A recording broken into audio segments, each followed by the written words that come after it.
This is the vlog for January 13, 2019, and the weather continues to be utterly gorgeous. Today, I took another load down to the storage unit, and then I went for a walk at Marymore Park, which is actually quite nearby.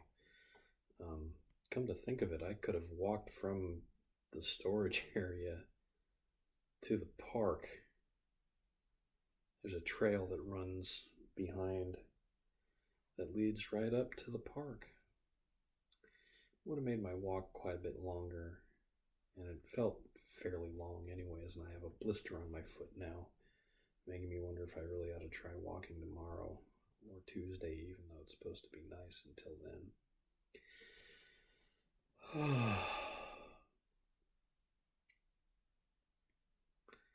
I'm playing Elite Dangerous again, and this morning, after quite a few cargo runs, playing my role as a transport merchant, I finally saved up enough money to buy myself the Python.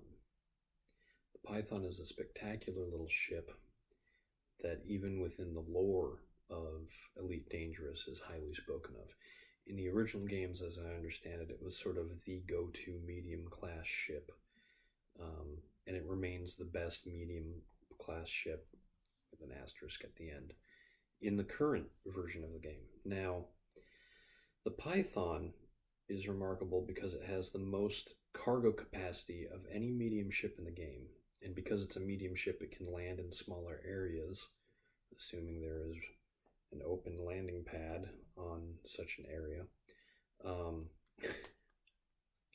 and can therefore pick up commodities at places where they might be priced lower, thus allowing for a larger profit margin.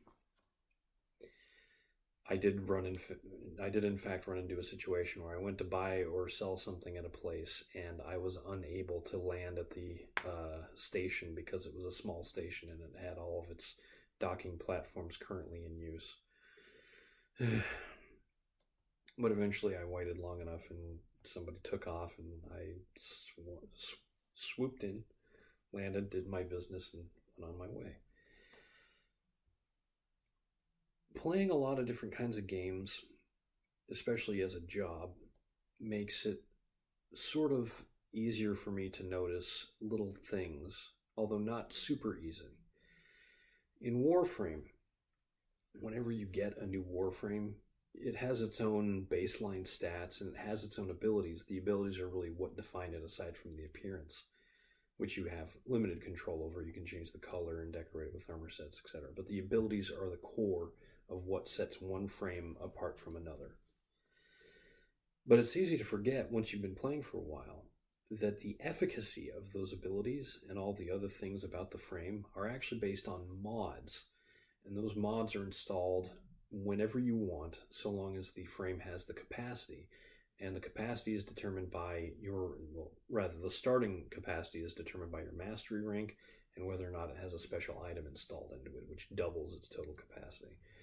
So the fact that I'm mastery rank 19 means that everything I start using is at rank 19 or rank 38 if I have a catalyst, an Orkan reactor installed in the case of Warframe. So for me, it's really easy to buy a new Warframe or build one or whatever and just slap in all the mods that I want into it, and I'm rolling at fairly good power already. That's not the case of ships in Elite Dangerous. In order to purchase the Python, I actually traded in the cargo ship that I had been using, which is called, and this is really what it is, a Type 7 transporter. It's a big truck of a ship. It's just, it looks a little bit like a whale. It's a very boxy whale. A lot of the type number style ships have a sort of whale-like appearance, and you can buy kits that actually give them a fluke-like spoiler and little fins to make them look even more like whales, if you so desire. And the Type 7 is really good because it's fairly cheap, but it has phenomenal cargo capacity for its cost, allowing you to turn a profit very quickly. In fact, I I'd paid back all the money that I had spent buying the Type 7 the day I got it. That's how good it is. What I had also forgotten is that I put quite a bit of money into the ship's frame shift drive, as well as the cargo. The cargo racks are very cheap, and increasing their capacity didn't take much.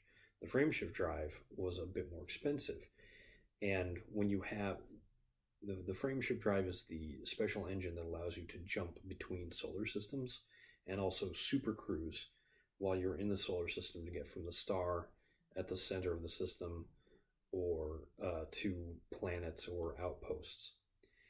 And so when I got the Python, I had allowed a little extra money, but I intended to use that money to outfit it.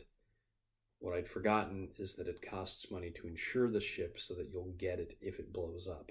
And if I had not kept myself above that insurance figure, it would have taken one accident and I would have been out 55 million credits, which has taken me basically the entire time I've been playing Elite Dangerous to save up.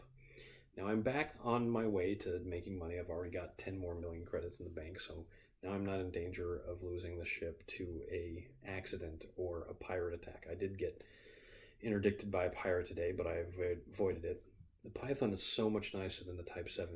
It's smaller, it's nimble, it has nearly the same cargo capacity, but it just feels so much nicer to fly.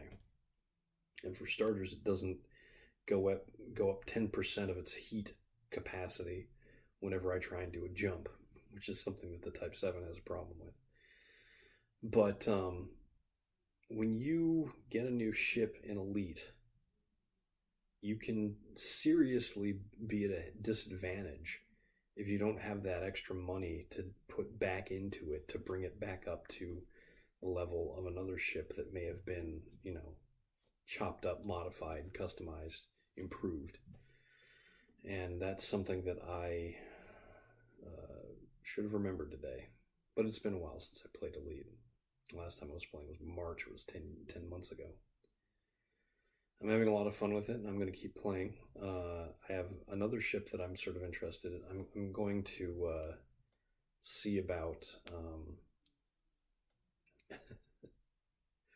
I'm going to see about making a mining ship. I've got one right now that I can modify to be a mining ship without too much work. So after that, apparently there's a lot of money in the new mining systems that they've unveiled. But there's also a new system of exploration that I want to get into. In fact, talking about this is making me want to go back and start playing it again. I know I'll be up late tonight doing this, but that's all right. So for now, I'll just say I'm Eric Spornitz, and tomorrow will be better.